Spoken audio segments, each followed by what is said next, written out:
एक बार एक भिखारी अपने जीवन से परेशान हो चुका था, क्योंकि उसे अपने जीवन को चलाने के लिए भीख मांगना पड़ता था। उसे हर एक चीज के लिए भीख मांगना पड़ता था। इसी बात को लेकर वह दुखी रहता और दिन भर यही सोचता कि उसकी जीवन में बदलाव कैसे आएगा। यह सोचकर वह निराश हो जाता। वह हर दिन देखता कि बहुत सारे लोग निराश होकर आंखों में आंसू लिए लोग और विभिन्न चिंताओं से परेशान लोग गौतम बुद्ध की तरफ जाते और वापस लौटते समय वे लोग बहुत ही खुश होते थे। वह भिखारी यह नहीं समझ पा रहा था कि गौतम बुद्ध उनके साथ ऐसा क्या करते थे कि वे बेहद खुश हो जाते थे। वापस लौटते हुए लोगों के हाथों में ना तो ढेर सारे पैसे होते थे, ना ही सोने चांदी। तो फिर ऐसा क्या होता था कि लोग बुद्ध के पास से लौटते वक्त इतना खुश होते थे। यह सब सोचकर वह भिखारी भी निर्णय लिया कि वह भी महात्मा बुद्ध के पास जाएगा और देखेगा कि ऐसा वहाँ क्या हो रहा है कि दुखी लोग उनके पास जाकर खुश हो जाते हैं। वह बुद्ध से मिलने के लिए उनके पास चल पड़ा। जहाँ बुद्ध मौजूद थे वहाँ बहुत लंबी कतार लगी हुई थी, तो वह भिखारी भी कतार में लग गया। कतार में लगकर वह अपनी बारी का इंतजार करने लगा। देखते ही देखते उसकी बारी आई और उसने बुद्ध से कहा, बुद्ध, मैं बहुत ही गरीब हूँ, मेरे पास कुछ भी नहीं है। मुझे अपना जीवन चलाने के लिए भी दूसरों से भीख मांगनी पड़ती है। अब आप ही बताइए कि मैं अपने जीवन को कैसे बेहतर कर सकूं।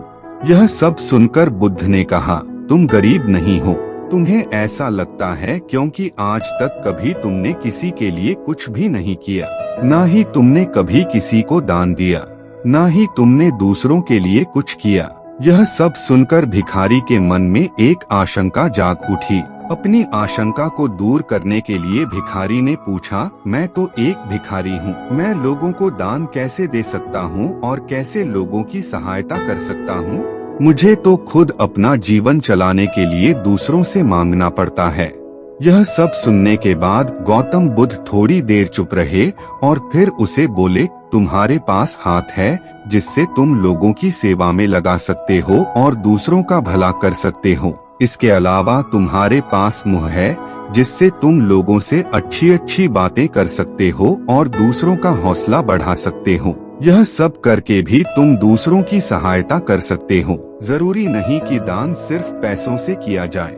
हम चाहे तो हम शिक्षा का भी दान कर सकते हैं, चाहे तो अन्न का भी दान कर सकते हैं। ऊपर वाले ने अगर किसी को पूर्णतः अच्छा शरीर दिया है तो वह गरीब नहीं है, वह बस दिमाग से गरीब है। उसे इस विचार से हटकर दूसरों की सेवा में लगाना चाहिए। बुद्ध की यह सब बातें सुन लेने के बाद वह भिखारी बहुत ही ज्यादा खुश हो गया और उसका मन अब संतुष्ट था। हम सब इस बात की चिंता में समय बर्बाद करते हैं कि हम गरीब हैं, लेकिन यह सत्य नहीं है।